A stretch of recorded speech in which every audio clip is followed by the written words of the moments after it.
Aymara Satelital. Primer plato, Radio Cutipa.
En la guarida, Claudia está felicísima porque hoy es viernes, sí. Ella es San Viernes, y estamos con Jorge Petinot, gran periodista de prensa latina, cubano. Gracias por invitarme, saben que esta es mi guarida. Bienvenido, esta es tu guarida. Para nosotros es un gusto que estés aquí, Jorge. Un placer. Te quisiéramos todos los días, no tenemos plata para pagarte. Además lo confieso, cada vez que vengo aquí aprendo.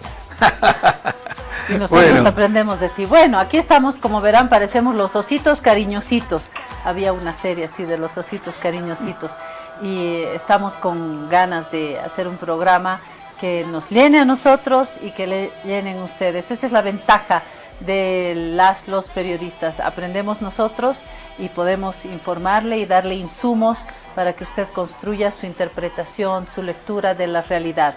Hay uno que nos ayuda también a no solamente interpretar, sino a reírnos un poquito de lo que sucede en el mundo y en el país. Se llama Víctor Hugo Romero, vive en Cochabamba y todos los días mira el mundo y el país para ofrecernos su propuesta. Vamos a ver qué ha hecho hoy, a ver. A ver, dice, la situación está complicada. En lo político y económico. ¿Qué hacemos, Su Alteza? ¿Y si fingimos un golpe de Estado? No, eso creo que ya se les ocurrió a otros, ¿ah? Eso ya se les ocurrió a otros. Nos hizo reír Víctor Hugo, ¿no? ¿Verdad? Bueno, no sé si están con ganas de reír ahora en el gobierno porque hay muchas papas calientes y tampoco está como para reírse en el mundo porque hay muchas papas calientes también. Hablemos de nuestras papas calientes. Hidrocarburos, ¿qué cosa? Hay crisis. Esa es la papa más caliente. ¿Sí? Sí. Me parece. Me parece. A ver, vamos a mirar un titular. Unos titulares. De hoy. Sí, a ver. El diario El Día: se agrava escasez de diésel con déficit de hasta el 70%. Esto habla de que esto pasa en La Paz, Santa Cruz, Cochabamba, el eje del país. ¿Y qué dice el déficit de hasta el 70%? Que hay solamente un 30% para abastecer.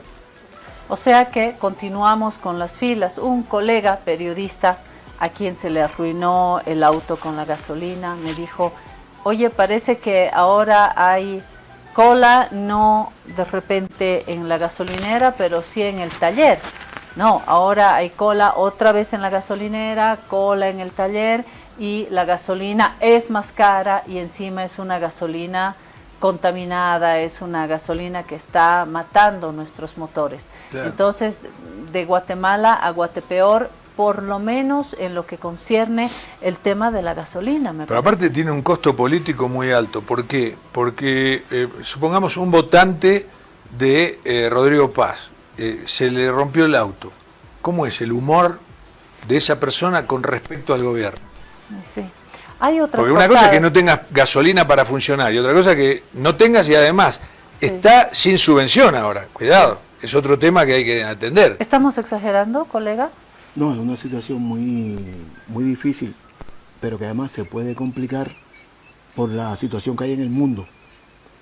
Hay guerras, no guerras, sino guerras en muchos lugares, especialmente en la zona del Asia Occidental conocido comunicacionalmente como Medio Oriente, y eso puede traer muchas dificultades para el mundo si no se acaba la guerra. Sí, es verdad. Con los costos de los combustibles. Tenemos más portadas. Sí, sí, un par de tenemos portadas más. que vamos a Muy buenas compartir. además, dice la prensa, hidrocarburos, sinónimo de crisis. Y esto es fuerte esta frase, el gobierno es impotente, no la puede Abajo, solucionar. Y abajo, la salud pública agoniza, que es otra de las papas calientes. Hoy lo podemos ver un poco también con Jorge Petino en esta mesa de periodistas.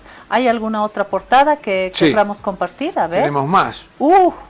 Acá dice la paciencia se agota y vemos el bloqueo de los camioneros, porque en este momento los que están sufriendo más son los del transporte pesado, ¿no?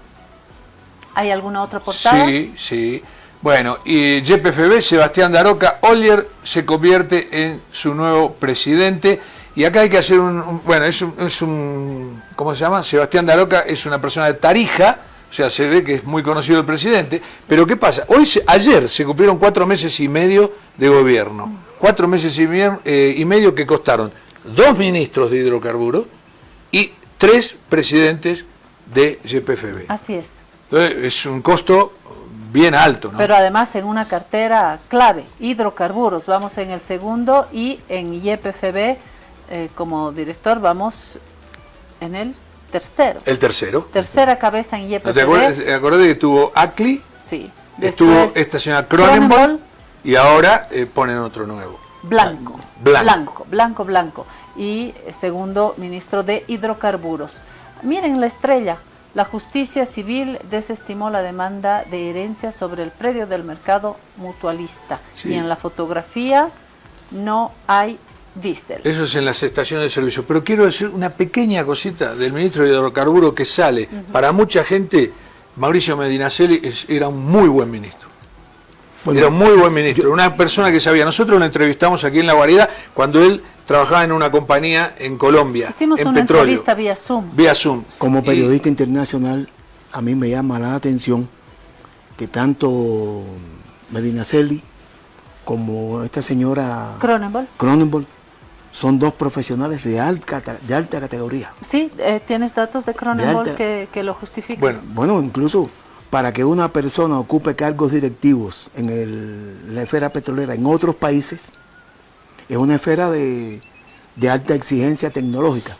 Y ella tenía cargos directivos, si no me equivoco, fue en Paraguay y en otros países. O sea que es una gente. Y cuando uno lee la literatura internacional que busca su nombre, aparece bien ranqueada. justamente, si esto es la lectura, si un profesional de alto nivel como Medinaceli salta de ese puesto, es porque la situación es muy complicada. Es compleja. De hecho, la carta de renuncia de Cronenberg en una parte dice que los tiempos técnicos no coinciden con esos tiempos urgentes del gobierno, palabras más, palabras menos.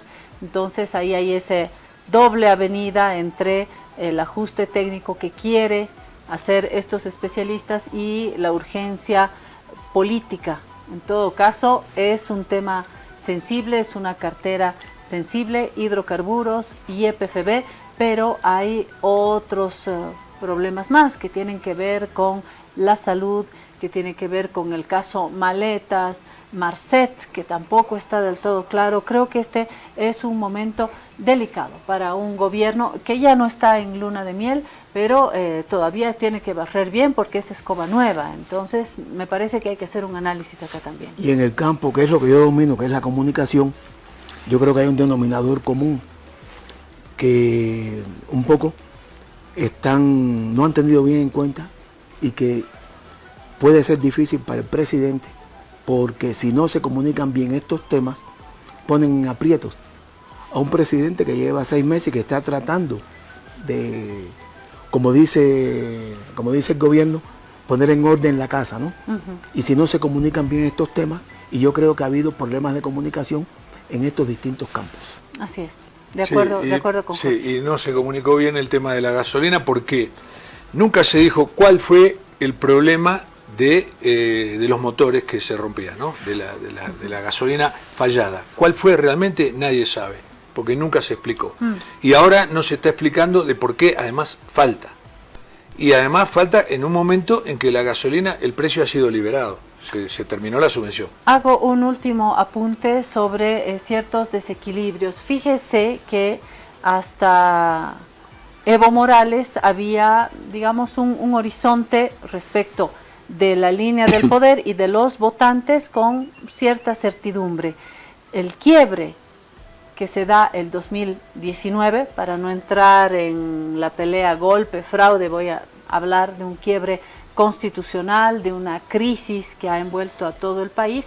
Hemos tenido una presidencia por lo menos accidentada. Moros y cristianos estarán de acuerdo en que por lo menos fue accidentada la presidencia de Áñez, el por qué ella, y hemos tenido un año encima con el inicio de la pandemia.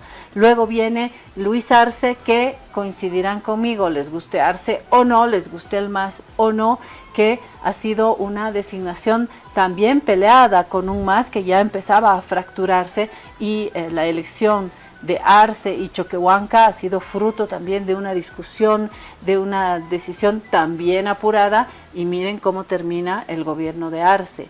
Y este último gobierno de Rodrigo Paz cuenta con el respaldo de los votantes, por eso hay que respetarlo, porque por este gobierno hemos votado primera, segunda vuelta de manera confirmada.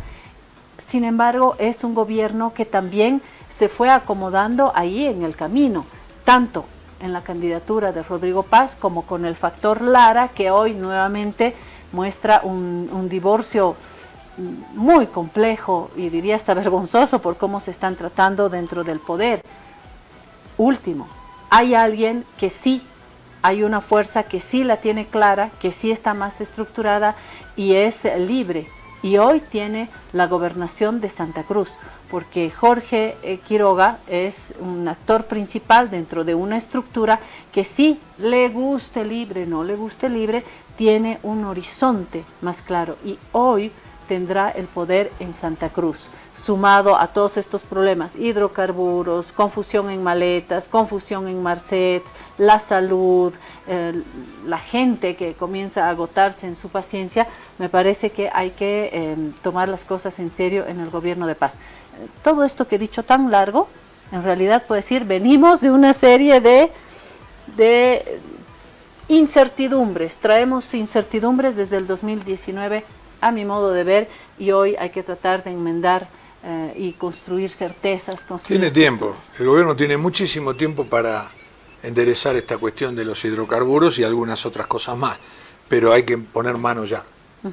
Y hay que ponerle también ideas ya, que es lo que vamos a hacer después de la pausa. Acá está el colega Jorge Petinó para poder hilar un poquito lo que sucede en el mundo, que no es poco, con lo que está sucediendo en nuestro país. Así que nada, hoy hay mesa de periodistas en viernes, por eso me gusta el viernes. Hoy los periodistas nos despeinamos y compartimos con usted algunas miradas. Ya volvemos.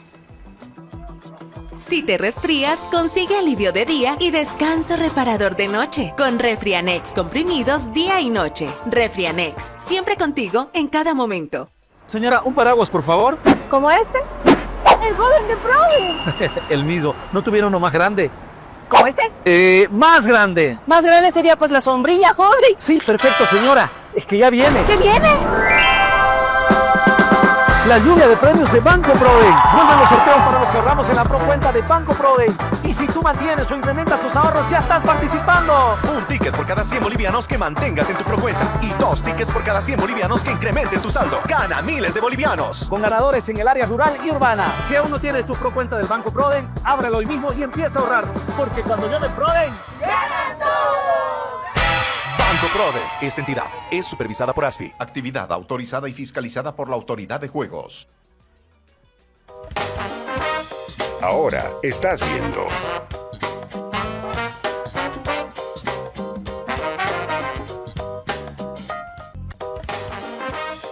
Continúas viendo.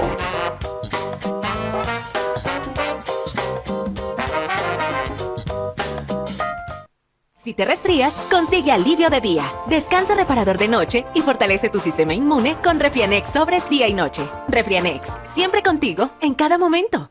Señora, un paraguas, por favor. ¿Como este? El joven de Provi. El mismo. ¿No tuviera uno más grande?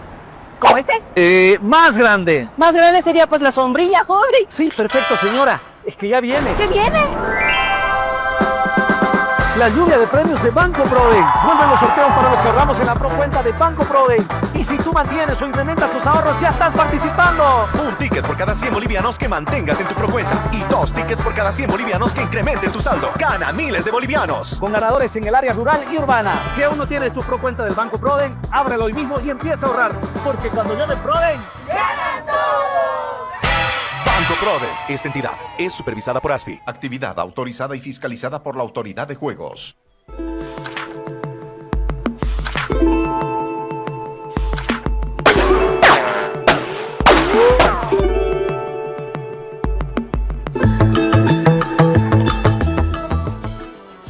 Bueno, yo quiero darle un consejo a nuestro gran amigo Jorge Petinot, que salgas de acá. ¿Tenés 100 bolivianos? No, ya yo invertí mis 100 bolivianos para tener mi cuenta Proden. Muy bien. Gracias a ustedes. Brillante. Buena decisión. Si no, yo te prestaba los 100 bolivianos, abrías una procuenta, luego me mandabas los 100 bolivianos por internet, o sea, por vía digital, y ya teníamos 2 números. ¿2 números para qué? Pero Para me puedes prestar a mí, yo deposito y tengo un ticket más. Y hacemos un ping-pong con los 100. Nos vamos. Nos triangulamos. ¿Por qué estamos bromeando con esto? Bueno, vamos a empezar a pasar en limpio. Sí. El 4 de mayo, que hoy faltan 7 y 4, 11 días, lunes a las 14:30 del 4 de mayo, el super sorteo de Banco Proden por el 1.000.000 de bolivianos. 1.000.000 de bolivianos que se van a repartir en 20 premios de 50.000 bolivianos en 10 en el área urbana, 10 en el área rural y en los 9 departamentos del país, todo a lo largo y a lo ancho de Bolivia. Es el premio que viene a ser la frutilla del postre, ¿por qué? Pues ya se hicieron 23, este es el número 24. 24. Claro, se hicieron premios quincenales, mensuales, trimestrales, semestrales, y este es el último, que vamos a estar ahí presentes. Te invitamos, porque si nosotros somos 2, pero vamos 3, el muchacho viene conmigo, le decimos a la gente de Proden, y te dejan entrar. No, sí, va, ¿qué pasa? Y entonces entrás, venís, te comés unos sandwichitos de chola, unas salteñitas, y ves un sorteo fenomenal. Te puedo garantizar que es un sorteo fenomenal, una fiesta, en un ambiente lindísimo, conducido por Oscar Romero, que es este que está acá en la propaganda, sí, gran que amigo, estamos viendo, lo conozco. de la lluvia de premios. Nuestro colega, Oscar Romero. El 4, este es nuestro colega. Un amigo nuestro de sonrisa contagiosa. Totalmente. Claro. Oscar Romero es el conductor, es una maravilla el sorteo, tenés que venir. Plaza Avaroa, la casa central de Banco Proden. Y bueno, si ya estás con los 100, es muy fácil. Yo le voy a preguntar a Claudia que nos diga exactamente cómo hacer para intervenir en este sorteo. Pregúntame, como diría el burrito de Shrek. Pregúntame. Muy fácil. Con 50 bolivianos usted va a cualquier agencia y abre una cuenta, pero no participa del sorteo. Si pone 50 más, ahí sí está habilitada para participar del sorteo. No hay que llenar cupón, no hay que poner bolita en ningún lado. No. Usted solamente tiene su cuenta y le avisarán si es ganador o ganadora de los 50.000 bolivianos. O sea que yo puedo ir el día 4 con ustedes y hallarme la sorpresa de que Claro. con mis 100 bolivianos tengo 50.000 más. Claro. La pregunta para Petinot, imaginemos, soñemos. Tengo una amiga que decía, soñar no cuesta nada. ¿Qué hace Jorge Petinot, periodista cubano, si se saca los 50.000? ¿Qué hace con esa plata? Bueno, una parte lo dono para comprar paneles solares para Cuba, Bien hecho. que estamos enfrentando el bloqueo. Y otra parte para las obras benéficas que he visto que Jorge está proponiendo.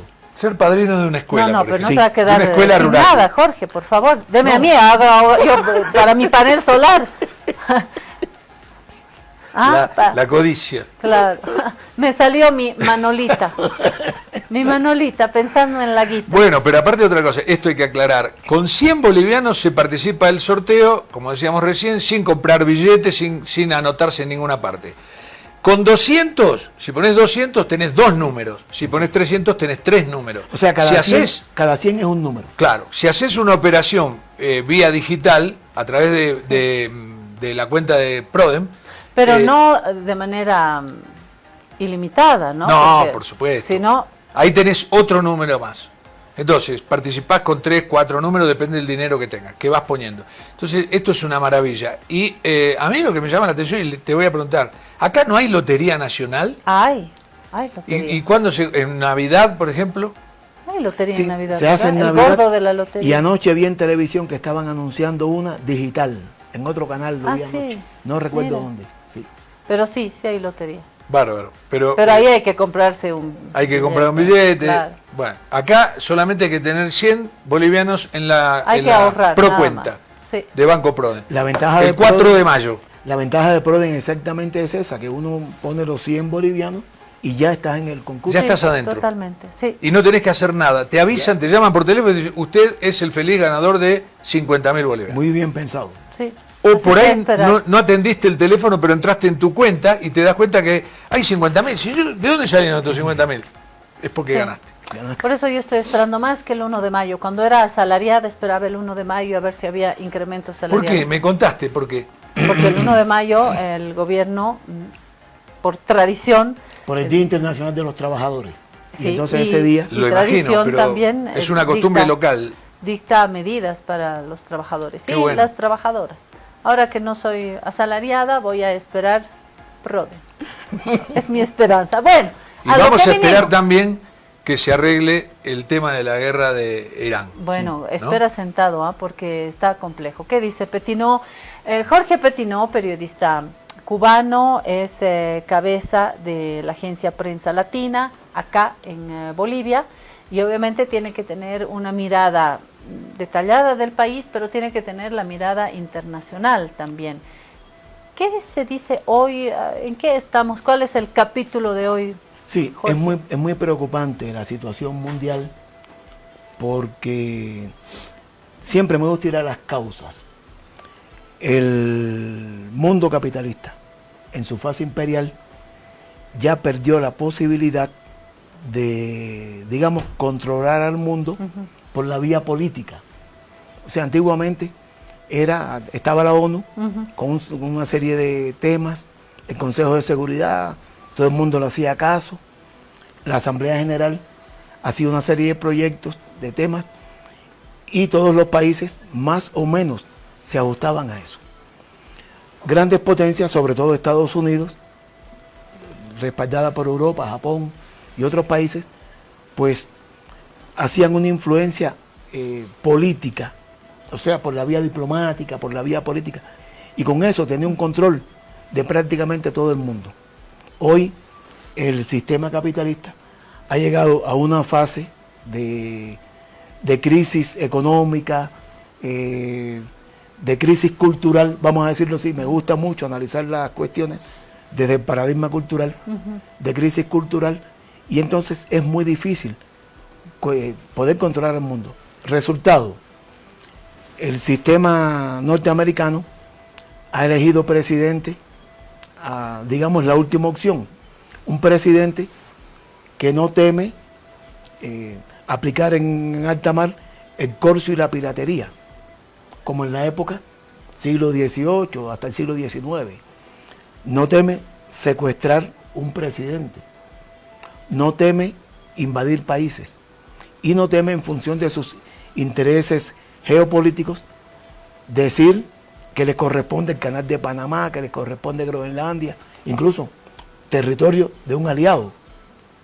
Y entonces eso lleva al mundo a una situación que ya tuvo un reflejo anterior en los principios de este siglo, después de que el presidente, que era presidente de la Unión Soviética, Gorbachev, verbalmente se puso de acuerdo con George Bush padre para retirar, disolver el Pacto de Varsovia y el compromiso verbal de que la OTAN no se expandiera hacia Rusia.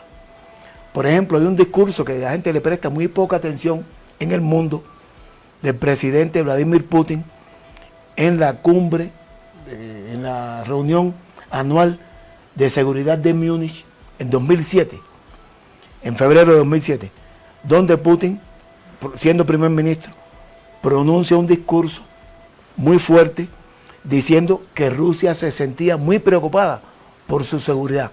¿Por qué? Porque el Pacto de Varsovia se disolvió y la OTAN incumplió su palabra, repito, verbal, no fue un acuerdo vinculante escrito, y entonces no cumplió su palabra de que no hubiera expansión. Y como resultado, ya estaban los cohetes Patriot que pueden frenar los misiles disuasorios nucleares de Rusia en caso de un conflicto con Estados Unidos, y entonces ya estaban esos misiles en Polonia, Rumanía, Hungría, Bulgaria, todos los países del Báltico que tienen frontera con Rusia. Ucrania.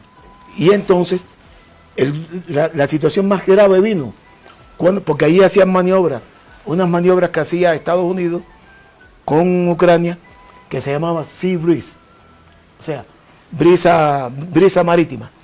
Pero bueno, pero ya después, en 2014, Europa quería provocar un cambio en Ucrania y Estados Unidos forzó ese cambio al punto de que la subsecretaria de Estado, Victoria Nuland, va a Maidán, les da chocolaticos y panecitos a los que están protestando, confiesa que ellos invirtieron 5.000 millones para derrocar al gobierno de Víctor Yanukovych, y entonces se meten en Ucrania, imponen un gobierno muy influido por grupos de ideología fascista. Y esos fascistas imponen leyes como, por ejemplo, prohibir el idioma ruso a personas que toda su vida, su cultura fue Rusia, porque Ucrania siempre estuvo muy influida por gente de origen ruso. Toda esa zona del oriente ucraniano es rusa. Y entonces prohíbe hablar ruso. Sí, el embajador en Bolivia de Rusia, señor Berchenko, explicó en una conferencia de prensa que tú estuviste, explicó, esa zona, el Donbass, que es la zona en disputa, es una zona rusa. La desarrolló Rusia. Cuando en la época de la Unión Soviética, Lenin dijo, bueno, vamos a dividir para el control, para la administración de los territorios, y eso lo va a manejar, ese territorio lo va a manejar Ucrania. Pero no es que es de Ucrania, lo va a manejar Ucrania. ¿Qué pasa? Cuando vino la desintegración de la Unión Soviética, Ucrania dijo, bueno, me declaro independiente, lo apoyó Estados Unidos y otros países también, se declaró independiente. Y esa franja, que es el Donbass, quedó dentro de Ucrania. Eso es lo que reclama Rusia y dice, eso es parte de Rusia. Pero lo más dramático no el pueblo es ruso. Lo más dramático no es eso, lo más dramático es que en 2014, después del golpe de Estado, porque fue un golpe de Estado, los grupos estos neofascistas de Ucrania forzaron una agresión violenta, armada directa, de Kiev, de OTAN, de Ucrania, contra este territorio. Y en 2022, los servicios de inteligencia de Rusia detectaron que Ucrania rearmada, porque además hubo unos acuerdos que se llamaron los acuerdos de Kiev, que era para buscar una amplia autonomía en esa zona y que eso siguiera dentro de Ucrania, pero por una vía pacífica. Y después Merkel confiesa que ese fue un truco de Europa Occidental para engañar a Rusia, para rearmar a Ucrania. Y en el 22, febrero del 22, ya Ucrania rearmada preparaba una invasión para aplastar, o sea, para que ocurriera en esa zona del Donbass lo que después pasó en Gaza. Es la verdad. Y entonces ahí Rusia interviene para frenar eso. Interviene no con un puñado de mariposas, ni con un ramo de flores. Lo que ustedes están explicando técnicamente en un escenario geopolítico, yo quisiera ponerle algunas fotos de un lado y del otro. En la Embajada de Rusia hemos tenido la oportunidad de ver un documental que narra cómo la gente vive eso. Y del otro lado, me dirá usted, del otro lado también. ¿Sí? Hay una película que tuvimos la oportunidad de ver acá, gracias a la invitación de la Unión Europea también, de cómo se sufre del otro lado. O sea, hay películas de un lado y del otro. Y quienes pagan la factura de este escenario es esa gente, es esa pareja de de adultos, de ancianos, donde se muere por el frío, donde hay terror, hay miedo, hay hambre. Y le caen esa las mujer bombas. que muere sola, Y donde sufre caen las hasta el bombas. perro, sufren hasta las mascotas. Entonces hay un costo y parece que no lo hemos terminado de aprender después de El costo humano. tanta guerra. Mira, para mí la factura humana. lo más dramático de eso es lo siguiente. Occidente deseaba apropiarse del gas de toda esa zona. Y entonces, eso prácticamente lo ha logrado, o sea, del mercado del gas, eso prácticamente lo ha logrado Estados Unidos, que es el actualmente que controla el mercado del gas hacia Europa. Ese gas antiguamente venía por una tubería de Rusia hasta Alemania y por ahí se repartía. Sí. Pero lo más dramático de eso es que el costo de ese control del mercado del gas son la carnicería de ucranianos que están en la guerra. Y es doloroso, y eso no sale siempre en los Eso medios no de sale, comunicación. no sale. Quiero Ahora, retroceder. Lo que sí, una cosa muy cortita, por cómo están planteadas las cosas, con toda Europa encolumnada con Ucrania y con Rusia muy firme en sus creencias de que eso es ruso, culturalmente, geográficamente, poblacionalmente, es una guerra que va para largo. A mí me da la impresión. Ya lleva 4 años. Añado esa línea, una rusofobia en Europa que no la tiene ni siquiera Estados Unidos. Y es un problema también porque esto que acabamos de describir brevemente es una parte de lo que hoy está asustando al mundo entero. Está este pedazo, pero está también ese triángulo de terror que se está armando. Israel, Estados Unidos, Irán, el papel de otros países en la región, es el otro pedazo, ¿no? Volviendo a Europa, yo decía ahorita que me gusta mucho analizar las cosas desde el punto de vista del paradigma cultural. Por ejemplo, en Europa es increíble, una Europa culta y que en los tiempos del colonialismo o no colonialismo realmente nos dio una educación de amor a la cultura. Hay que decirlo así, porque nosotros recibimos mucha influencia de Francia, de Alemania, de España, es innegable. Y es increíble que hoy se prohíba que el Bolshoi se presente en Europa, o que una soprano extraordinaria como Anna Netrebko, rusa, no pueda cantar en Europa. Eso es, las restricciones de los tiempos de la guerra y la intolerancia, Sí, ¿no? vuelvo a lo que dijo Claudia. Yo realmente que me apasiona el tema de la geopolítica, pero no entiendo esa rusofobia exacerbada que hay de Europa occidental, ¿no? Cuando hay muchos elementos hacia de Rusia que... Pero ya que son muy en este europeos. momento Rusia ni siquiera es enemigo de Estados Unidos. No son enemigos. es de lo más No son curioso. amigos, pero no tiene ningún problema. Es más, Rusia no se ha metido en Irán porque es un tema de Estados Unidos. No, no ha querido meter los pies. Hablemos de eso porque en el caso cubano creo que es otra la canción. En el caso cubano tenemos un bloqueo de más de 6 décadas. 65 años. 65 años de bloqueo que hoy de bloqueo está pasando a una franca asfixia. Le guste Cuba, no le guste Cuba, le gusta Súmale al bloqueo sistema histórico, o no, cerco petrolero. que forma parte de este bloqueo, al margen, otra vez, le gusta, no le gusta el sistema, lo que usted quiera. Hay un bloqueo que no respeta un mínimo de la soberanía de un país, como se pide, lo dijo Sánchez, no estamos de acuerdo con determinadas estructuras políticas, económicas de un país, pero vamos a defender su soberanía. Si no partimos del principio de defensa de soberanía de un país, bueno, en el caso cubano, decía yo, tenemos otro triángulo donde Estados Unidos parece que, por orden alfabético, me parece que después de Irán viene Cuba, ¿no? ¿Qué va a hacer Rusia? Rusia tiene, lo hemos dicho acá también, tiene alianza, decía Jorge, y yo decía amistad, simpatía. Rusia tiene una relación particular con Cuba y Rusia me da la sensación que no se queda de brazos cruzados, de hecho no lo ha hecho. Entonces hay un triángulo diferente ahí, tengo la sensación. Sí, pero Rusia en este momento no puede atender otra guerra tampoco. Ya le está costando bastante la guerra de Ucrania, lleva 4 años, hubiera querido liquidarla mucho antes, no ha podido. ¿Tú crees que no va a salir a defender a Cuba? No, no puede salir. En 1986, Fidel Castro envió al ministro de Defensa de Cuba, Raúl Castro, a que eso está escrito por Fidel y por Raúl, a que conversara con Yuri Andropov, que era en ese momento era el jefe del Comité Estatal de Seguridad de Rusia.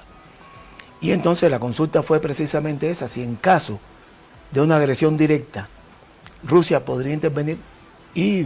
directa Estados Unidos-Cuba. Claro, sí, que es lo que se está manejando ahora por parte de Trump. Y entonces, con toda la sinceridad que caracteriza a los amigos rusos, ellos dijeron que ellos pueden brindar todo tipo de ayuda material, económica, en armamento, en muchas cosas, pero que físicamente no pueden, porque ellos están a 9.550 kilómetros de Cuba y Estados Unidos está a 77 kilómetros, a 90 millas. Entonces no es factible una... Y entonces Cuba siempre ha tenido, Fidel siempre tuvo una doctrina que es la guerra de todo el pueblo. La defensa de Cuba depende precisamente de los cubanos. Por eso hoy en Cuba, la mayoría de los cubanos, no voy a decir todo, la mayoría está firmando un documento que se llama Mi Compromiso con la Patria. Es una iniciativa de los estudiantes, eso empezó en las provincias orientales y ha ido ya por todo el país, incluso ya en las embajadas también se está haciendo, porque Cuba tiene un sistema de defensa muy organizado hace muchos años, que la defensa depende del pueblo cubano. En esa doctrina de la guerra de todo el pueblo hay un concepto muy importante que dice Fidel: primero, la orden de combate ya está dada. Cuando vino la lancha esta hace poco, que agredió a los guardias fronteras, bueno, la respuesta fue contundente y los 10 que estaban en esa lancha fueron neutralizados. Es realmente eso. Y en Cuba existen milicias territoriales, cada cuadra, cada gente sabe lo que tiene que hacer en caso de agresión. Pero Jorge, ahora estamos en un escenario bélico muy diferente. El armamento bélico es tan sofisticado hoy en día que es muy difícil por más actitud que tengan, ¿no? Y hoy las fuerzas rusas han tenido un desarrollo impresionante, incluso bajo mar, ¿no? Sí, submarino. Sí, pero también las Fuerzas Armadas de Cuba también hace muchos años modernizaron todo su sistema de defensa. Cuba tiene cohetes también, no vamos a decir como los dirán, pero tiene cohetes que están digitalizados, tiene muchas cosas. Pero hay una cifra clave: 77 kilómetros. 77 kilómetros, por eso se llama geopolítica, y acá el geo importa. Y además he visto analistas en estos días de otros países, por ejemplo, en el primer minuto de la guerra, no es difícil que al menos 1.200 norteamericanos puedan morir en la base de Guantánamo. Ese es un problema político dentro de Estados Unidos. Cuba busca la paz.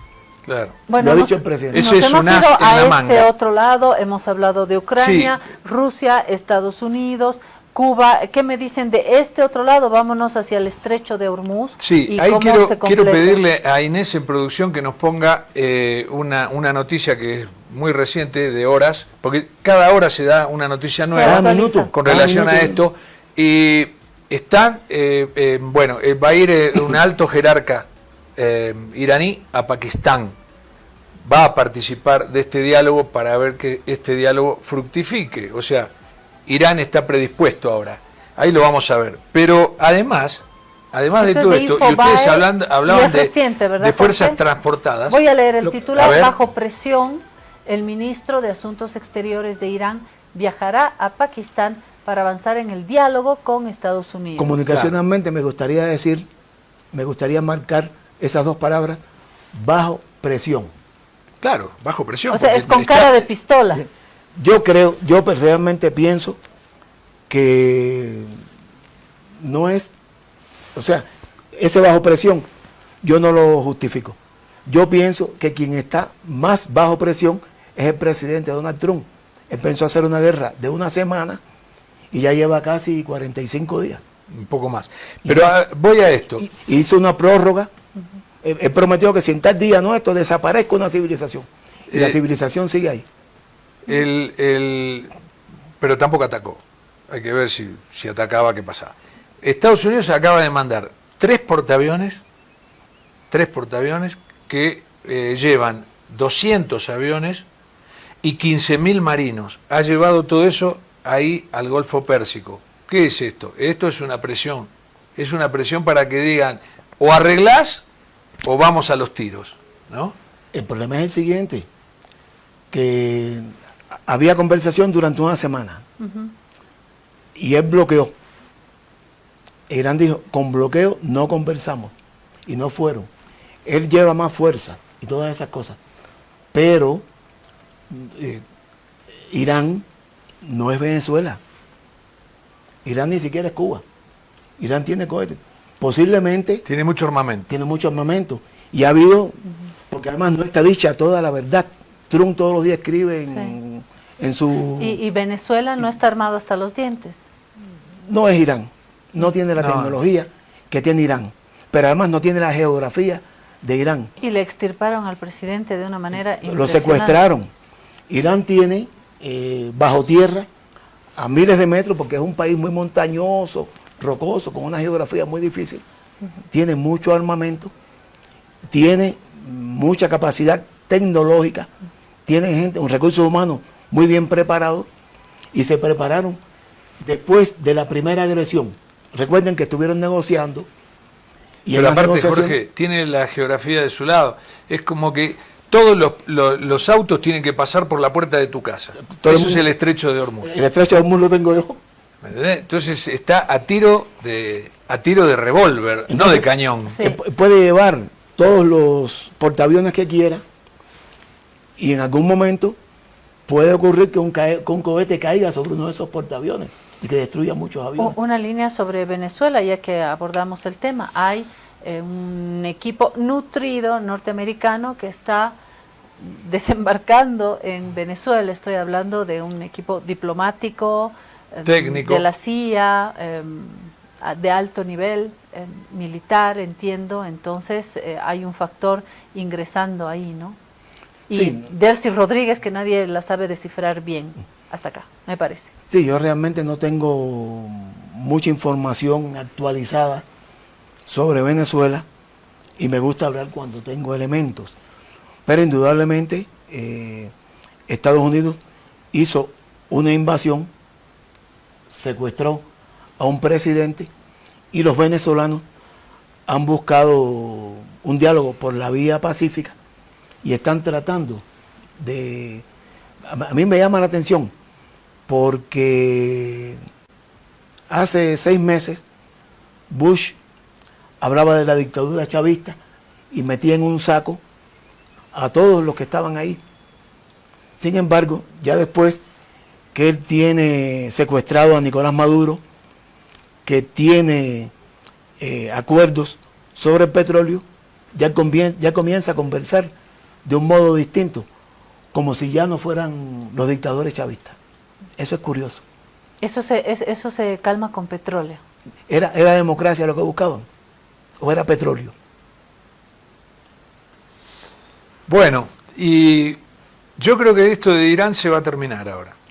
Se termina en 3 o 4 días. ¿Por qué? ¿Qué te hace decir eso? Porque esto que acaba de hacer Estados Unidos es una fuerza disuasoria muy fuerte, ¿no? A todo lo que ya tenía, a todas las tropas que tenía transportadas al Golfo Pérsico, le suma esto de los 3 portaaviones. Ustedes vieron lo que son los portaaviones, son como bases militares. Estoy diciendo, si nos regalan unos 5 minutos a nuestra jefa, le estoy pidiendo permiso.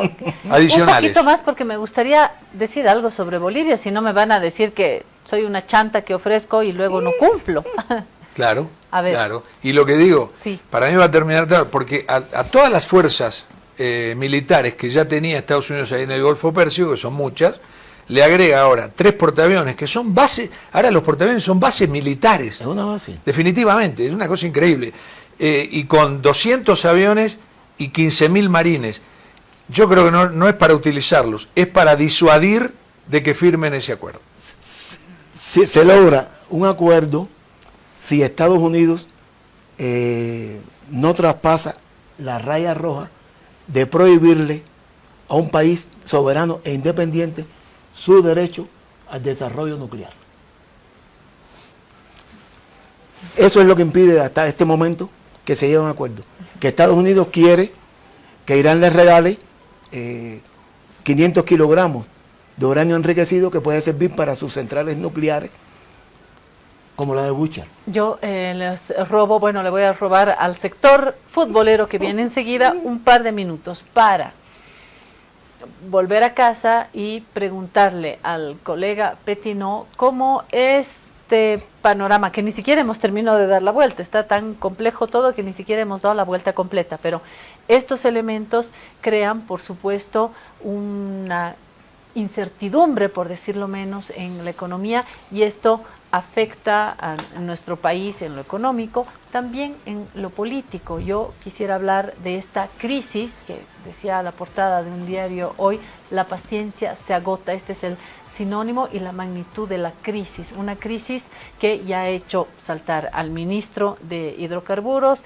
Vamos por la tercera cabeza de YPFB, las colas aumentan, escasea gasolina diésel, cuesta más caro porque ya no hay una gran parte de la subvención, nuestras colas son en los talleres porque la gasolina está podrida, está contaminada. Hay, por un lado, esta crisis, y hay otras crisis que también, esto tiene que ver con el panorama internacional, y hay otras que también tienen que ver con el panorama internacional. La captura de Marcet, ¿no? O sea, lo capturan, no se dispara ni un tiro, no vuela ni una mosca. Por favor, aquí ha habido un acuerdo, no lo digo yo, lo dicen analistas en medios uruguayos, en medios norteamericanos, la gente que sabe de la dinámica del narcotráfico, sabe que esto no ha sido que, uy, qué capos los policías bolivianos. Por favor, aquí ha habido otro tipo de mecanismo, de acuerdo, de violación también del derecho internacional, que es una palabra florero hoy, porque no hubo un mínimo procedimiento para el tema Marcet.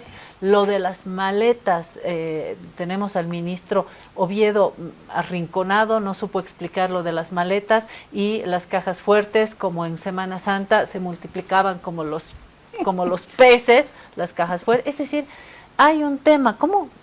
¿Estoy exagerando, Jorge? ¿O cómo tú, cuando tienes que contar a un mexicano, a un cubano, qué le dices de Bolivia hoy? Mira, con el amor que le he tomado a este país por haber estado aquí ya casi 5 años, yo desearía de corazón que los problemas que están aflorando se resolvieran pacíficamente, armónicamente, porque este es un pueblo trabajador, un pueblo hermoso y merece eso. Pero realmente, primero, Bolivia no es una isla en el mundo. Lo que está pasando en Bolivia y en Cuba y en todas partes es un reflejo de todas esas crisis que andan dando vuelta por el mundo, primero. Y segundo, sí hay problemas acumulados, digamos, en la economía, que se refleja en el tema, por ejemplo, del combustible. Primero no había combustible. Y después fue que el combustible que llegó aquí es un combustible contaminado, que es innegable, que ha dañado 7.000, 10.000 motores. Para mí muchos más. Eso tiene un costo económico, sobre todo para los choferes, los transportistas. Y ahí están los transportistas protestando. Pero si a eso además la explicación comunicacional que se le busca no es la adecuada, genera más conflictos. Maletas, el tema de las famosas narcomaletas. Bueno, anotaron un gol importante las fuerzas policiales de Bolivia con la captura de Marcet. Pero después, recuerdo que yo con mucho interés estuve el día ahí atento a la televisión, cuando abrieron la caja fuerte, y sinceramente me sentí muy frustrado cuando abren esa caja y estaba vacía.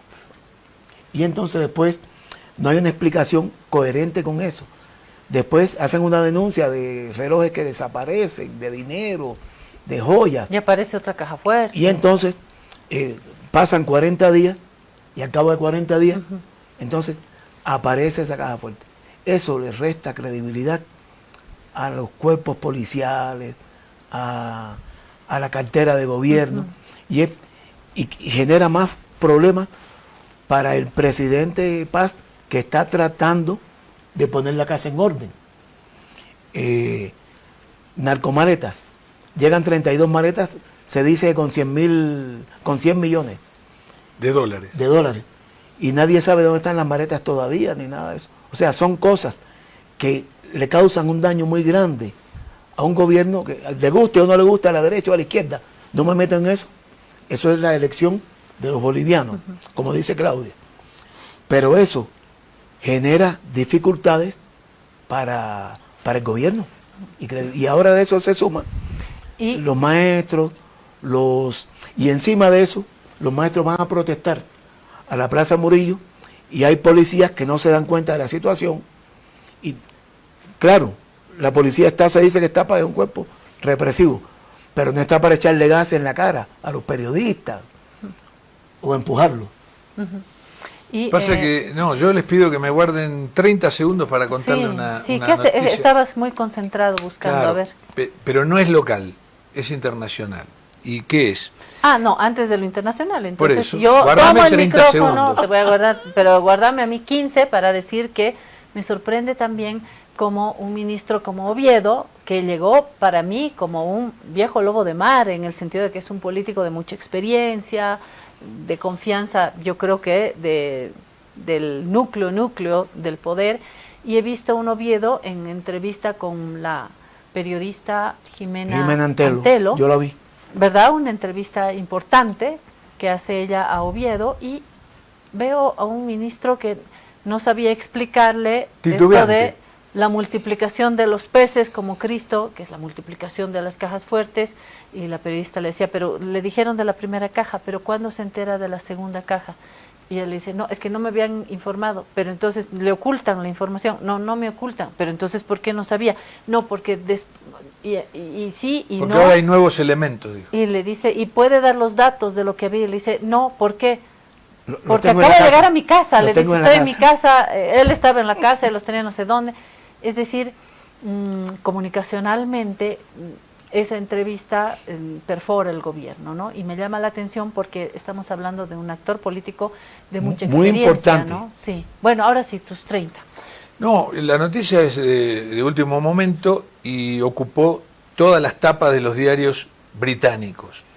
Dice que, según Reuters es una agencia noticiosa británica, dice que Estados Unidos evalúa revisar el apoyo a Inglaterra con relación a las Islas Malvinas. O sea que podría de alguna manera apoyar a Argentina. Exacto. A mí no me sorprende si están haciendo operaciones conjuntas, pero de ñañas, como decimos. ¿Y le gusta estarlo? Y encima claro, de eso, pero eso lo explica. Quiero Claro. decir, no me sorprende, ¿no? No, para nada. y encima de eso, Estados Unidos. Trump, que declaró una guerra contra Irán, vinculado con Israel y a distancia de Europa, y los europeos no quieren ahora meterse en esa guerra que dicen que no, los británicos, el gobierno británico dicen que esa guerra no es de ellos. Y entonces Trump aplica mucho este tema de garrote y zanahoria, o me apoyas o yo apoyo a Argentina. Claro, tanto es así que lo que dice Jorge, que Donald Trump acusó de cobarde a Keir Starmer, que es el primer ministro británico, por no apoyar las operaciones contra Irán.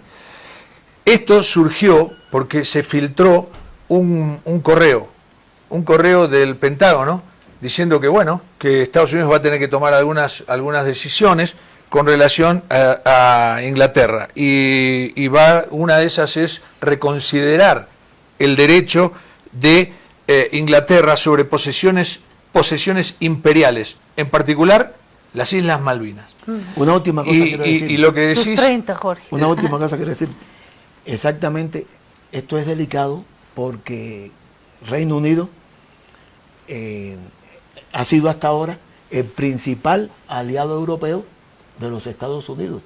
Recuerden que en la guerra de las Malvinas, Estados Unidos, que tiene su doctrina Monroe y todo, apoyó a Inglaterra contra Argentina.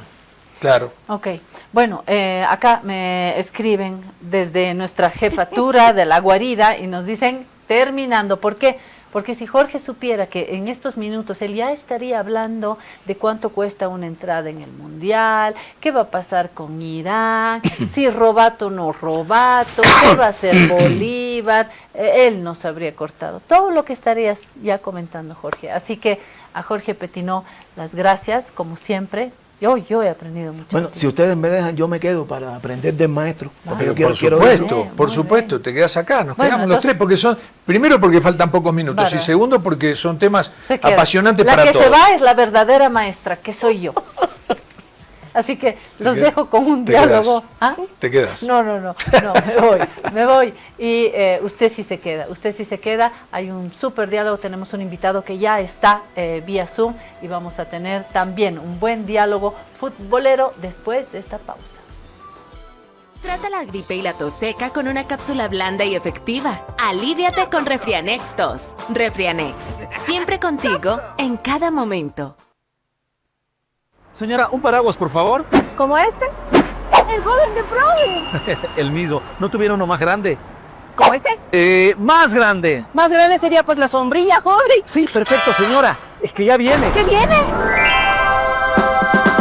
La lluvia de premios de Banco Proven. Vuelven los sorteos para los que ahorramos en la procuenta de Banco Proven. Y si tú mantienes o incrementas tus ahorros, ya estás participando. Un ticket por cada 100 bolivianos que mantengas en tu procuenta. Y 2 tickets por cada 100 bolivianos que incrementen tu saldo. Gana miles de bolivianos. Con ganadores en el área rural y urbana. Si aún no tienes tu procuenta del Banco Proven, ábrelo hoy mismo y empieza a ahorrar.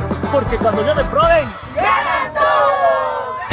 Banco Proven. Esta entidad es supervisada por ASFI. Actividad autorizada y fiscalizada por la Autoridad de Juegos.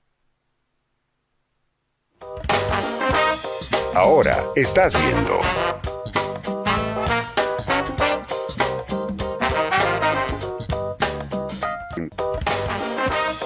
Continúas viendo.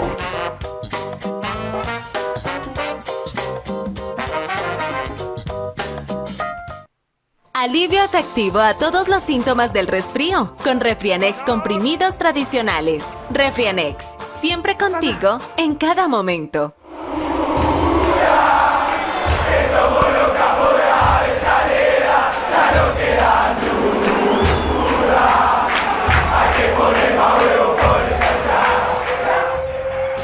Bueno, hay unos temas futbolísticos que son apasionantes verdaderamente para mí.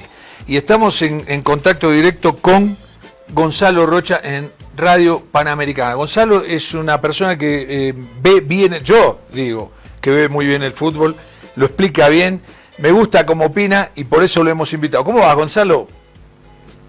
Jorge, qué gusto, gracias por la invitación, un verdadero placer compartir este espacio contigo especialmente y claro, con toda la gente que nos ve, ¿no? Un abrazo enorme. Y lo estamos compartiendo este espacio con Jorge Pettinot, que es cubano, es periodista de prensa latina aquí en Bolivia, que le gusta mucho el fútbol.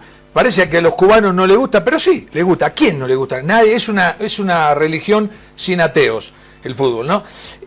Pero hay un tema que yo ayer me gustó mucho, y ya me hice un poquito italiano, ¿no?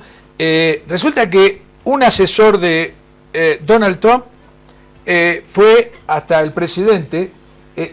Realmente esto es la falta de cultura futbolística de los norteamericanos hacen que pasen estas cosas. Y le susurra al oído a Donald Trump: ¿qué le parece si sacamos a Irán y ponemos a Italia, que quedó afuera del Mundial, perdió la eliminatoria? ¿Qué tal? ¿Qué le parece? ¡Bárbaro!, le dijo Donald Trump. ¡Genial! ¿Cómo se te ocurrió? Y como yo soy hijo de italianos, porque él es hijo de italianos, entonces se le ocurrió esa. Y dijo, hagámoslo. Pero, a ver, Estados Unidos no es el dueño del Mundial. Se va a hacer el Mundial adentro en Estados Unidos, pero no es el dueño del Mundial. Y la FIFA debe estar un poquito... Porque, ¿qué pasa? Infantino, y le cuento también a Jorge Pettinot, Infantino, que es suizo-italiano, casado con una mujer árabe, ¿cómo se llama? Multirracial. Pero vive en Miami y es vecino de Trump. Cuando sacan la basura, Trump y Infantino se encuentran y hablan. Y si sacamos a Italia, no se puede hacer eso en un mundial, ¿no? Pero Primero porque Irán dijo que no se iba a retirar. Y segundo porque el ministro de Deportes de Italia dijo, no nos corresponde, no hemos clasificado. Genial. Eso es el una deporte. Ética. Eso es ¿cómo se llama? La ética deportiva. ¿Cómo lo viste, Gonzalo? Es muy refrescante en el contexto actual, Jorge, que Italia salga con eso, porque como que saca la esencia de lo que es el fútbol, nos recuerda de qué se trata el fútbol y la dignidad, obviamente, ¿no? Yo no sé cuántos países o cuántas selecciones hubieran tenido la misma respuesta ante ese, no sé si ofrecimiento o sugerencia. Ahora, tampoco podemos echar la culpa de que gente ajena al fútbol vea el fútbol como un negocio, como una moneda de cambio para un tema político. Si la misma FIFA, creo yo, de un tiempo a esta parte ha tomado decisiones que no van con la competitividad, con la meritocracia, con el espíritu deportivo, creo que hoy día se ha confundido, Jorge, el universalismo con el amontonamiento. El hecho de dar más cabida desde la Champions League, se piensa en un tercer torneo continental en Sudamérica, que gracias a Dios no se lo aprobó, más equipos en el Mundial. Creo que se está viendo muy por lo político y no tanto por lo deportivo hoy por hoy lo que es el fútbol, ¿no? No, tremendo. Y ¿sabes lo que me preocupa, Jorge, para vos también? Yo lo dije en su momento, no quiero decir yo lo dije porque es horrible, pero bueno, lo escribí en una columna. El día que se hizo una Copa América en Estados Unidos, se nos fue la Copa América, la perdimos. Era hermosa y era nuestra, no tenemos nada más que ver con la Copa América los sudamericanos, los que la inventamos en 1916. ¿Por qué ahora se viene la Copa América del 2028? ¿Dónde se va a hacer la Copa América? Todavía no está decidido, en ¿no? Estados Unidos, ya dijeron, ya lo lanzaron. Cuando te lo lanzan así como al descuido es porque lo quieren imponer, ¿no? Evitan el golpe inicial. Se va a hacer otra vez en Estados Unidos. ¿Por qué? Es muy sencillo. Se facturaron 2.000 millones de dólares en la Copa América del 2024. ¿Vos creés que ahora van a venir para hacer una Copa América en Ecuador donde se van a recaudar 2 millones de dólares? No, ya no vuelve más la Copa América. Entonces, eso también yo creo que lo hemos perdido. Y todo en función del dinero. Jorge, vos que sos cubano, Jorge, ¿cómo la ves de afuera? Yo vi una entrevista acá, un Bonnie and Clyde, tuyo y Toto Arévalo, que hablaban exactamente de eso. Yo creo que se está perdiendo ese encanto del fútbol como deporte cuando tú, que estabas en el Nacional, en el periódico, ¿no? Tenías 17 años y fuiste a ver a Pelé y Pelé te firmaba Crónica. Y tú entrevistabas a Pelé y... No, Pelé estaba ahí al lado. Gonzalo, vos no lo viviste, pero yo sí. Me mandan a cubrir un partido de Huracán 0 Santos 4 en diciembre del 73. Y bueno, termina el partido, Pelé hizo un gol esa noche. Me mandan tenía que hacer lo de siempre, ir al vestuario a tomar las notas de vestuario, ¿no? Y entonces uno como periodista... Y estaba Pelé ahí y decía, Pelé, sí, y le tomabas notas y el tipo te atendía, era hermoso, ¿no? A eso quiero referirme exactamente. El deporte, en esa época, tú podías ver un atleta y ir al vestuario, entrevistarlo. Yo he cubierto una buena parte de mi vida, en los 50 años de periodismo que llevo, he cubierto muchos eventos deportivos. Por ejemplo, yo estuve en Moscú en el Mundial de Atletismo, estuve allí con Usain Bolt, estuve con Ibargo en la colombiana. Por marañas que uno hace, me pude acercar a ellos, pero solamente podía verlo en lo que le llaman la zona esa especial que te ponen. Entonces la gente llega en un ómnibus oscuro, no te miran. En el fútbol pasa eso hoy. En el fútbol pasa eso. Es una tragedia, es una desgracia. ¿Tenés contacto con los protagonistas como pasaba antes, Gonzalo? No, sin duda que no. Y yo creo que desde el punto de inflexión que ha sido la pandemia, aprovecharon muchos para no restablecer ese contacto que había antes. Y no te olvides, Jorge, que no es tanto con nosotros. Nosotros definitivamente, aunque suene una frase trillada, somos el nexo con la gente. La gente por nosotros se entera lo que pasa en los clubes, en los campeonatos. Cómo le cuenta el periodista a la gente la forma en la que el hincha lo vive. Y eso no entienden ahora los dirigentes, los clubes. Y los jugadores. Y los jugadores tampoco. Claro, para ellos es mejor a los jugadores no hablar de lo que ellos creen que no les gustaría, no respetan de repente la labor del periodista, que debe incomodar a veces. Pero concuerdo con ustedes absolutamente. Hoy el fútbol es una moneda de cambio, no es más. Yo lo comparo mucho con un restaurante, es muy malo, Jorge, que en lugar de potenciar el plato principal, el plato bandera del restaurante, termina agrandando las porciones, agrandando el menú, y la calidad va en desmedro definitivamente hoy por hoy, ¿no? Sí, pero igual también te digo, Gonzalo, cambiaron los periodistas, ¿eh? Vos antes entrabas hasta en el entrenamiento, te metías adentro de la cancha y hablabas con Perfumo, con Marzolini, con los grandes jugadores que había, me acuerdo, en Argentina, y los jugadores te contaban, te confiaban cosas que no se podían publicar, pero el periodista sabía que no tenía que publicarla. Hoy imagínate, un jugador lanza una frase un poquitito comprometida o explosiva, y eso ya es tapa todos los días y lo escrachan, y al tipo, bueno, hubiera deseado no haberla dicho nunca, ¿no?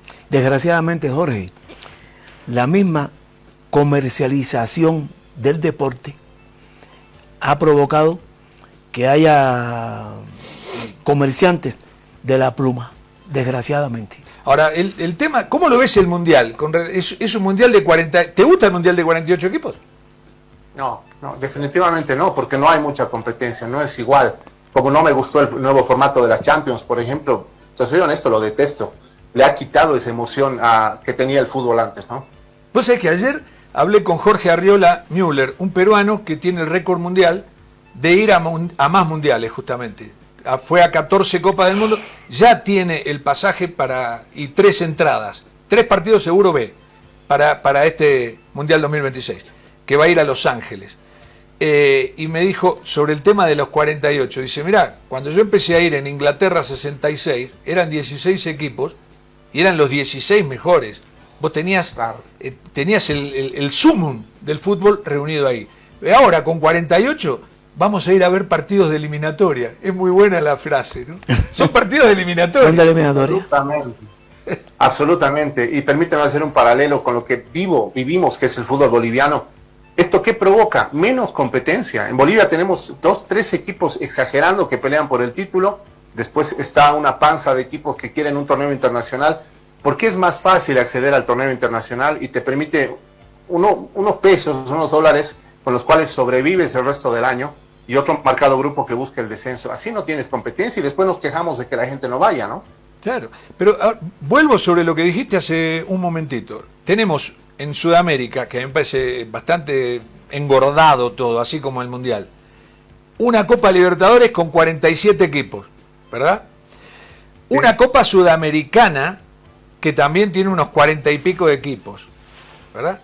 Y se propuso una tercera Copa, la Liga Conferencia, que iba a tener otros 47 pico. Es decir, ¿a qué voy con esto? En la Liga Boliviana, por ejemplo, hay 16 equipos. Hasta el número 14 va a ingresar a una Copa Sudamericana, ¿no? A una Copa Internacional. Hoy son 8 que tienen premio. 8, pero si agregás otra Copa... Por lo menos 12, ¿no? 12. Entonces, ¿eso vos decís que se truncó? Sí, no aceptaron, y gracias a Dios te digo que no aceptaron, porque no es viable, simplemente yo creo que quieren encajar nuevas maneras de poder darle a la gente, y esto, si me permites, quería acotar hace un momento, darle a la gente lo que quiere no siempre es bueno, ¿no? Hoy la tendencia del periodismo es darle a la gente lo que quiere. Quiere pelea, pues dale pelea, quiere sangre, dale sangre. Ya se ha perdido el tema de que el periodismo es líder de opinión y educa, construye sociedad. Creo que eso se ve muy poco. Hace algunos días yo tenía una discusión con un colega y me decía, pues retrógrada por pensar así. Claro, sí, te entiendo. Pero también hay un periodismo nuevo que no vivió lo anterior y no sabe cómo fue, ¿viste? Y le parece que esto es maravilloso, ¿no? Lo que a mí me llama la atención es cómo le truncaron la idea al presidente de la Conmebol, porque el presidente de la Conmebol lo pone a discusión con los 10 presidentes de las asociaciones nacionales, y estos hacen todo lo que él les pida. Para eso les pagan. Le pagan un sueldo de $44.000 mensuales a cada presidente, solamente por ser presidente, solamente por respirar. Por ser federativo. Sí, por ser nada más federativo. Es federativo, exactamente. Y eso se replica después desde las federaciones nacionales hacia los clubes. Esto es lo que está pasando. Pero mirá esta información, es increíble. Vamos a ponerla. Dice, el sitio oficial de reventa no fija los precios, pero cobra 15% de comisión al comprador y al vendedor. Los más baratos están a casi $11.000. Esto sí que es una cosa que, mirá, me acuerdo porque mañana voy a ver si lo trae, mañana sábado, el lunes lo voy a traer acá y lo voy a tener encima. Tengo la entrada del Mundial 66, la entrada básica. ¿La de Inglaterra? Sí, tengo la entrada de todos los mundiales, pero la entrada básica, para verlo de parado, se veía de parado el Mundial en Inglaterra, que además era genial, ¿sabes por qué? Vos estabas en tu casa desayunando, le decías a tu hermano, a tu tío, a quien fuere, vamos a ver el partido esta tarde de Brasil con Bulgaria, vamos a Liverpool. Tomabas el tren, llegabas a Liverpool, ibas al Goodison Park, sacabas la entrada en la ventanilla y te metías y veías el partido. Era de una sencillez maravillosa. Eso es lo que hemos perdido, la sencillez y el romanticismo de antes. ¿Y sabes cuánto valía la entrada? Una libra, que es $1.6. $1.60 valía la entrada. Ahora, mira esto. Para ver a Pelé.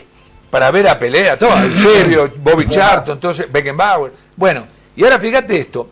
La entrada más barata oficial de lista de la FIFA, $7.000 para ver un partido, bueno, es un partido de la final. Ahora, ¿qué pasa? Esas entradas se agotaron y la FIFA misma se pone como revendedora.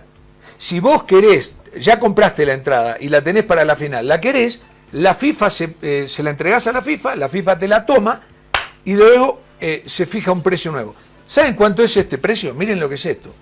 Hay 4 entradas para una ubicación preferencial detrás de uno de los arcos el día de la final. ¿Saben cuánto valen?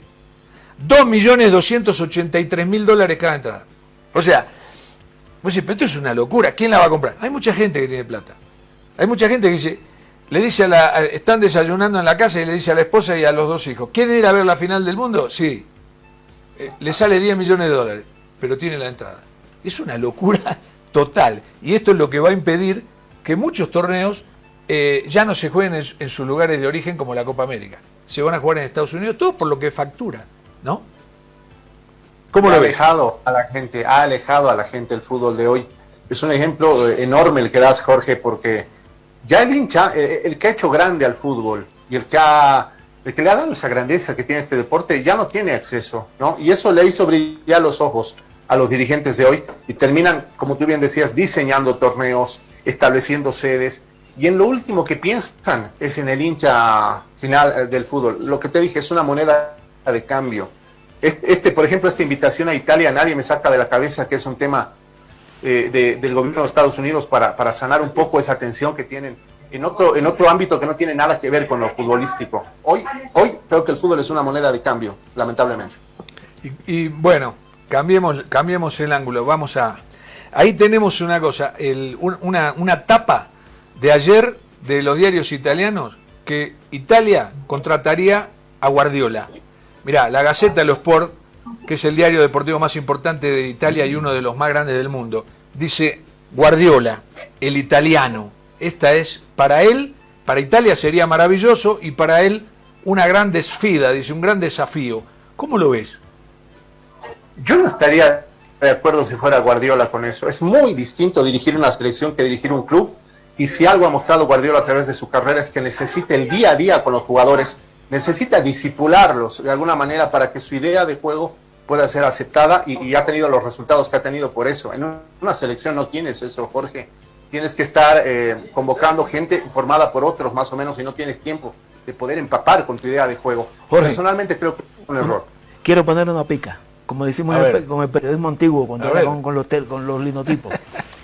El problema es que la crisis del fútbol de Italia hoy no está ni en Guardiola, ni así lleven a Scolari o a quien lleven.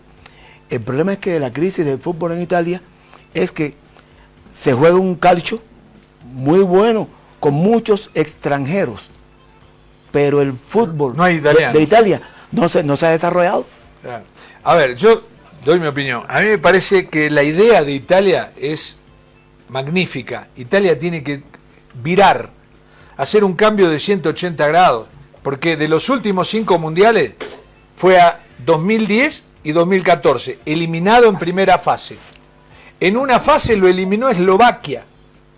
En la otra fase, ahora no estoy recordando quién lo eliminó, pero también un equipo chico, una selección chica. Y en los últimos 3 quedó afuera. ¿Fuera? Entonces, tiene que dar un cambio, ¿cómo se llama? Un vuelco al timón. Pero, y han apuntado a lo máximo. Para mí, Guardiola es el mejor técnico de la historia. Pero coincido con Gonzalo. ¿En qué sentido? Guardiola tiene que estar 6 horas por día con los jugadores. Claro. En el día a día, ¿no? Ahora, también, como digo esto, que coincido con esto con Gonzalo, digo que es el tipo que puede cambiarles el chip. Puede cambiarles el chip del juego a los italianos y hacerlos jugar al fútbol. Porque si Italia no juega al fútbol, no va a volver nunca a ser una selección importante, ¿no? Pero la selección no va a ser un oasis, ¿no? Una isla.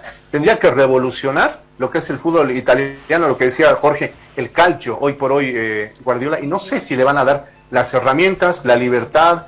Yo digo, es meterse a camisa de 11 varas para él, ¿no? El tema es que de acá, ponele, está bien, mañana termina el Mundial, porque ya faltan 50 días, dentro de 80 días se terminó el Mundial. Y le quedan 4 años. ¿Vos podés hacer una revolución en un país futbolística en 4 años? Tienen que hacerlo.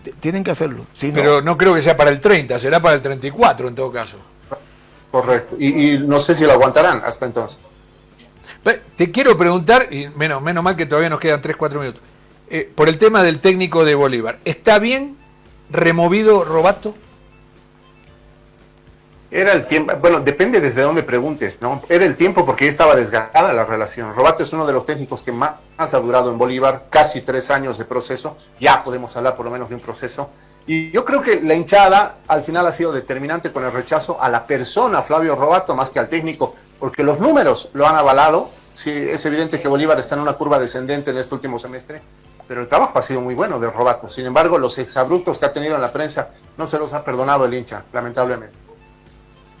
Es buena la disquisición.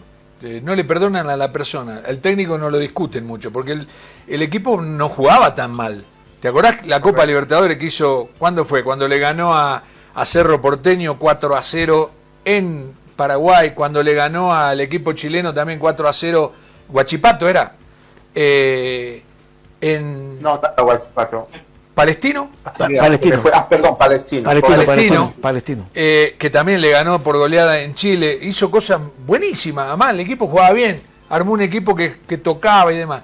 Pero hay algo que no llenaba Flavio Robato. ¿Es así?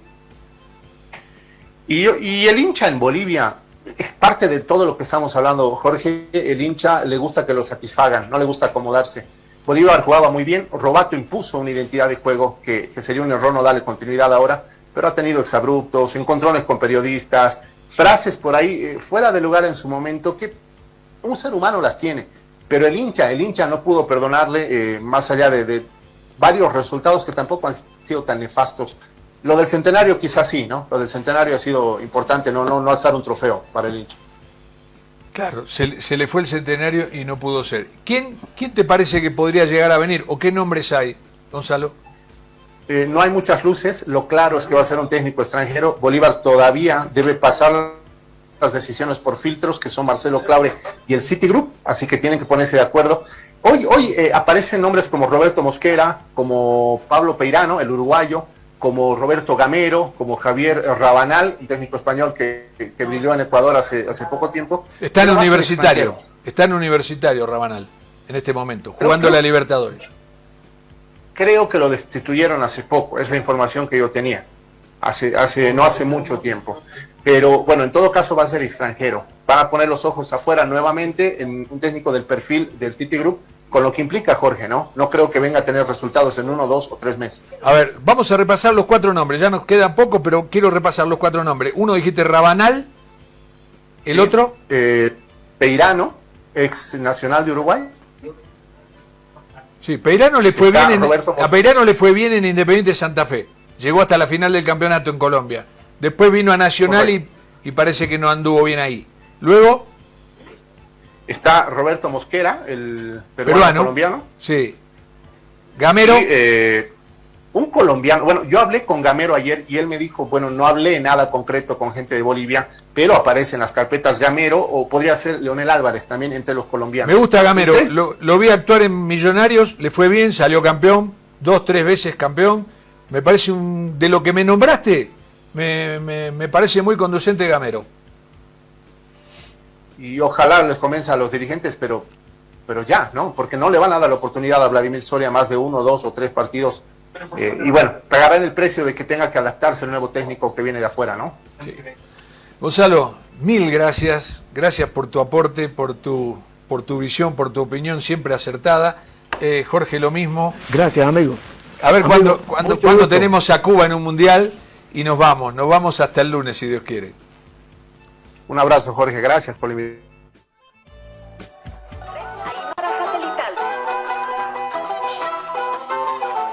Primer plato, Radio Cutipa.